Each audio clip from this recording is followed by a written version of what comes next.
Okay, nakat po kanina yung video. So tuloy po natin. So dito muna tayo kay Apob.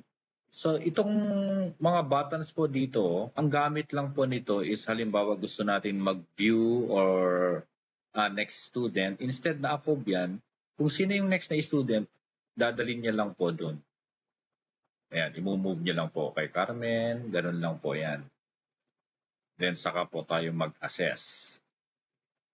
Okay? Yung previous student naman, babalik lang po doon sa pinaka-top ng list ng mga bata. So dito naman sa delete assessment, ang gamit po nito is, let's say gusto natin i-delete yung records ni Dizon.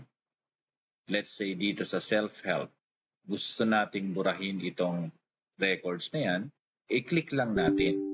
Okay, sasabihin niyan, this will clear the self-help domain assessment record for Dizon. Ito lang pong self-help ang buburahin niya, hindi po lahat. Okay, so click lang natin yan para ma-delete. Pag once deleted na, blanco na po yung self-help niya. Pag babalik po tayo o titignan natin yung iba, hindi po mabubura yung mga ibang data doon sa ibang mga domains. Sa self-help lang po. Okay, so lagyan ko lahat ito. Okay. Let's see. Okay, balik po tayo kay Akob. So halimbawa kay Akob, gusto nating makita po yung mga assessment na nilagay natin kay Akob. Let's say maglagay tayo dito sa self-help niya. 6. Sa gross naglagay. Yes, naglagay na pala kanina. Okay, 9. 6, 9.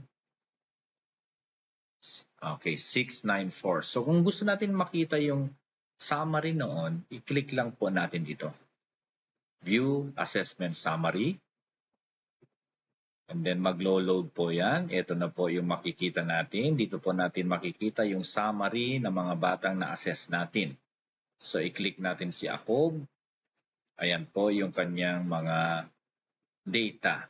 Okay, kung yung napansin kanina, tatlo lang yung nilagay natin kay Akob sa second assessment. Yung gross is 9, fine is 6, fine is 4, and self-domain is 6. So tama po yung data na pumapasok. So dito, kung nyo napapansin sa third assessment, hindi pa naman tayo nag-assess bakit meron na siyang score. Kasi po, kahit po 0 yung raw score ng bata sa skilled score, may kaupo lang skilled score na po yun. Okay? So, hayaan nyo na lang po yan. Okay lang po yan. So, ganun lang po yung pag-view ng summary. Ganun din po yung mga buttons dito. Move next, move previous. Ganun lang po ito. Okay? So, then, click close. Then, save and exit. Click lang po natin yan para mag-exit. Then, babalik na po sa menu. So, yung ibang mga buttons dito sa menu natin is the same lang po doon sa 4.0. So, yung view and generate assessment, ganun din po. Same lang po yan. Kung gusto nating mag-send na ng data or ng mag-send na tayo ng report. Halimbawa dito sa first assessment, click lang po natin yan para makapag-send tayo ng report sa ating district consolidator. So gagawin lang, i-click lang yon sa pag-send ng report. Dapat i-click lang po yon view and assess data.